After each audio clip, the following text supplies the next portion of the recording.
Hi, and welcome back to Mermaids Stay Salty. This week I want to focus on not just my story like I have been, but also on a topic that has affected me a lot, and that is grief. Um, it's something that I feel like isn't talked about enough, and I think we need to talk about it more because it drives more depression, more loneliness, more it makes grief and grieving harder than it needs to be, than it already is, and that it I wish there was a better way to describe grief. I tell people when they ask me, like, what does grief feel like? I just say, like, grief is weird. And that's all I got. That grief is weird. But there's some things that I wish I would have known before I had lost my husband. Um, as some of you know, at the time of this recording, we're coming up on my late husband's third year anniversary of his death. And it just has me thinking that I want to share this with other grievers or people that are eventually going to be a griever. So the first thing that I wish I would have known is that the grief cycle is not a circle. When people tell you that you're going to go through the grief cycle and you're going to have to feel it, let yourself feel all of the things that are going to come through the grief cycle. And you Google it, you can look it up, and you have literally like a graph in front of you that has 5 to 7 emotions that you're going to feel. I don't remember exactly what they are, but one's like denial, sadness, anger, acceptance, all of those emotions, right? And you kind of think, like, for me, I felt like when I made it through one and I started to feel the next one, I'm like, okay, cool. I made it through that part of the grief cycle. And now I just have to get through the next part. And once I get through that part, then I have to make it through to the next part. Because once I get all the way around the circle, then I'm going to be better. I'm going to feel better. I just got to, like, white knuckle it and get through that cycle. And it's not true. That's not what it's like. And I wish I would have known that. I wish the grief cycle didn't exist, to be honest with you. I feel like it gives people a false sense of some kind of security to hold on to when they're going through one of the worst things they're ever going to go through. And there are so many emotions that you're going to feel that they don't tell you about. And when I say they, I don't mean like most people don't know. You're going to feel the anger. You're going to feel the sadness. You may feel denial, you may not. But there's like a million other emotions that you're going to feel during that time and in your grieving process. And those feelings are ones that not even you are going to necessarily understand. You can feel empty. Like I felt empty. I felt alone. I felt like I couldn't make decisions. I felt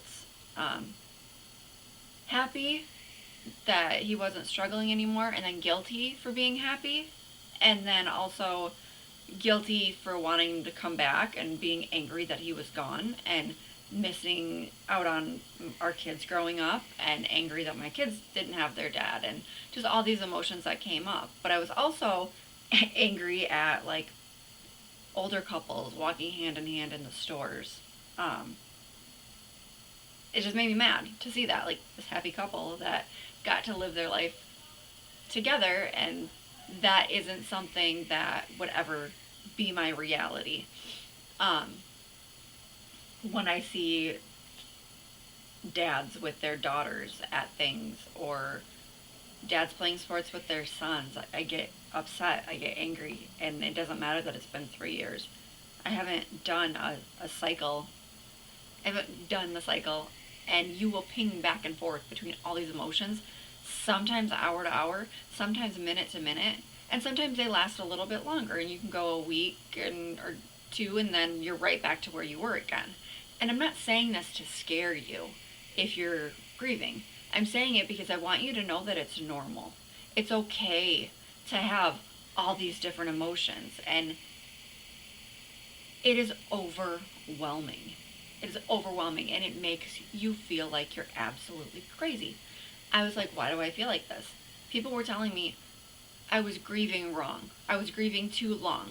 I shouldn't be focusing on that. Change your focus, you know?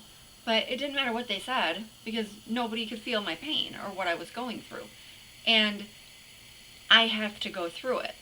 And being told that I'm doing it wrong just put more pressure on me to try to get through it faster because it wasn't convenient for other people when I was struggling.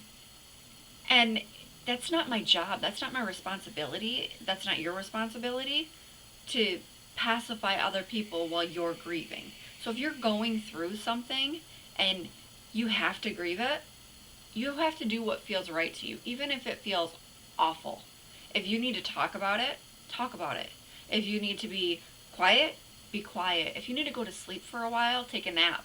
If you need to go out, and this is one of the things that I did, was I have a lot of deer in my backyard, and I would take apples and I would throw them at the trees in the backyard, as I knew, and the deer would eat the apples, so I wasn't wasting apples. But I was angry. I was so mad. I was mad at the world.